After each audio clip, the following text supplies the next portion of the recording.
All right, today we're going to go on to section 7.12 called Two-Step Equations and Properties of Equality. And in this section, we're going to be talking about how to take those equations that we made from verbal models in the last section, and we're going to talk about how to solve them. Let's take a look at a quick example, and we're going to say that a music teacher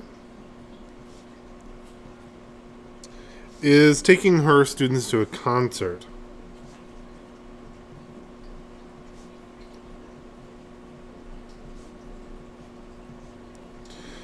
And she pays $93 total.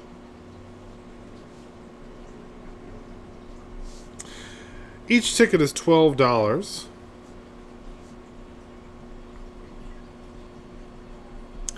But there is a service fee to buy any tickets at all, and that's a flat $9 no matter how many tickets you buy.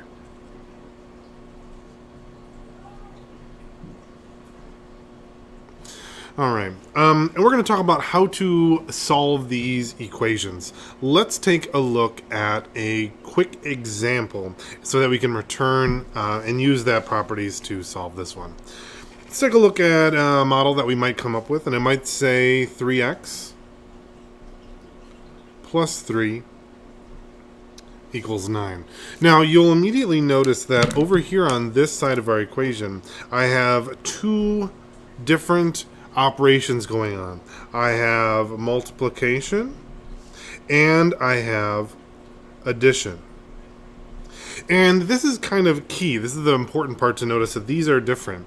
And the problem with having these both on one side is that they are separate in the PEMDAS, or in our order of operations. If I write my order of operations,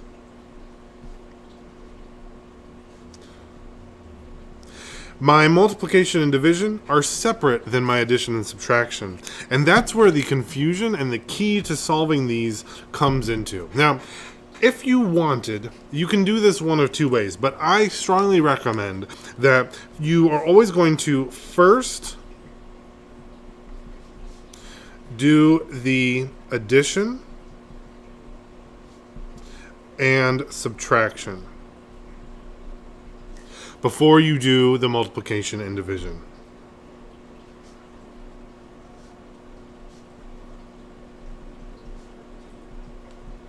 Now, I'll show you why I recommend this, but it is not required. You can do the multiplication and division first. It just makes everything much, much more complicated. Okay, let me show you my steps for solving this equation that we kind of wrote right here. I've got 3x plus 3 equals 9. So the first thing I'm going to do is going to get rid of that plus 3.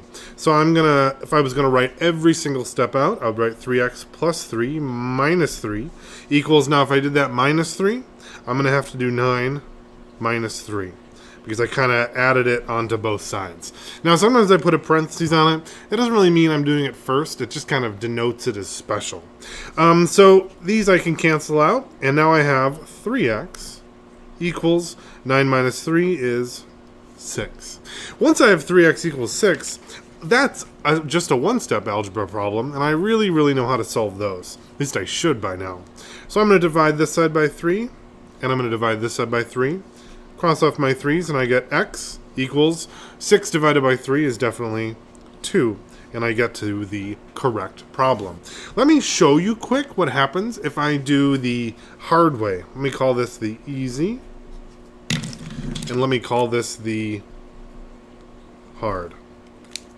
Alright, in this case, I'm going to write my same problem. I'm going to do my 3x plus 3 equals 9. Alright, so this one I'm going to do my division first. And I want to get rid of this 3 over by the x. But the thing is, I can't just divide part of one of my equations. I can't just divide this by 3. If I'm going to divide, I need to divide the entire side. So that means if I were to write this, and I would put a parentheses around this whole side, now I can divide the whole thing by 3. And I have to divide the whole thing on the other side by 3 as well. Now, in this case, it's not that much more difficult, actually, simply because if we look, it's a little bit simpler. Because 3x divided by 3 is... I can cross off my 3 and my 3 here. But what I can really do here is I'm dividing both sides by 3. So before I do that, let me rewrite it. I really have 3x over 3 plus 3 over 3 equals 9 over 3. Because you can see that I divided everything on both sides by 3. Okay, now I can simplify. I can cross those off. I have x plus 3 over 3 is 1 equals 9 over 3. How many 3's going to 9? 3. Okay, now I can do it. Now I can work on my addition and subtraction. And I'm going to write x plus 1 minus 1 equals 3 minus 1. And I have x equals 2. Now, of course, well, I should come to the same answer on both sides. But you'll notice that this initial steps here are simply more difficult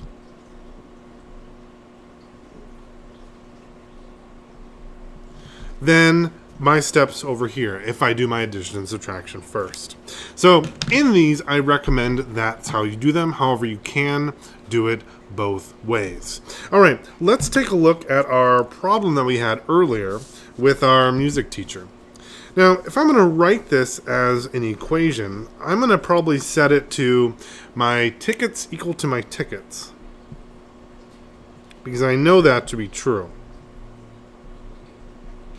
Okay, the ticket to the total price is 93, and the total price on the other side is some number of tickets times 12 plus 9, because I have to pay for that service fee no matter what. And I can take this equation, I'm going to bring it down, and we're going to solve that. Alright, I have 93 equals 12x plus 9. Now, for these, I'm going to choose to solve it the easier way, simply by doing my addition and subtraction first, because I'm going to kind of go my reverse order of operations. All right, I have 93 equals 12x plus 9, so I'm going to do minus 9. Forgot to do the minus 9 on this side. Now I can put minus 9 in the front. It's really the same thing. So I have 12x equals 93 minus 9 should be 84, I think. That looks good because 84 looks very divisible by 12. I'm going to divide both sides by 12. 84 divided by 12, that is probably 8, but I'm going to check.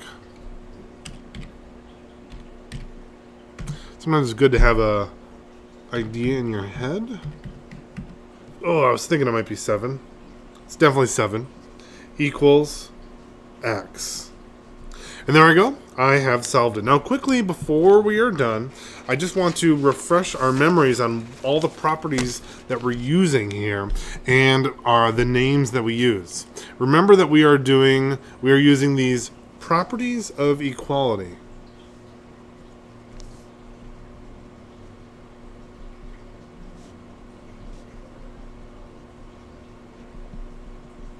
And that's what allows us to add and subtract and multiply and divide both sides of the equation.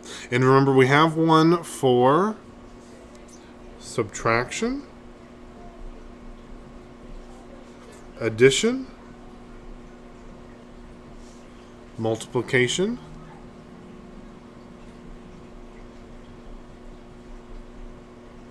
and division. And remember, these simply mean this. For example, my subtraction looks like this. A equals B if A minus C equals B minus C. Something is equal even if I subtract the same thing from both sides. The same thing with my addition. A equals B. A plus C equals B plus C. My multiplication, A equals B. A times C equals B times C. Simply that if it is the same thing if I go both ways. Now, there's the one that's not equal to 0, and I'm checking which one that is. That is a division, that's what I thought. A equals B. When C does not equal 0, A over C equals B over C.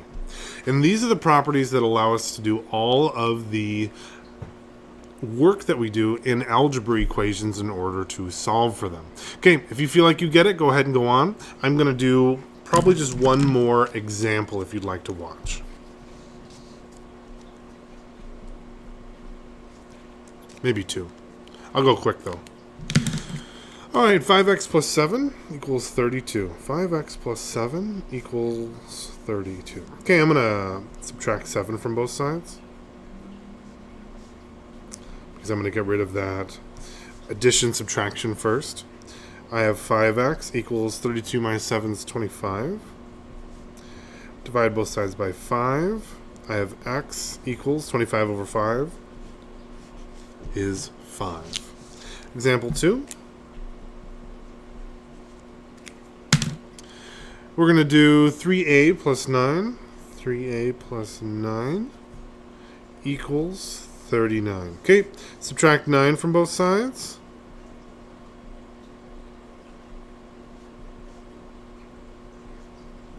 I have 3a equals 30. I'm going to divide both sides by 3. I have a equals 3 divided by 3, or 30 divided by 3 is 10. All right, hope that makes sense, and good luck.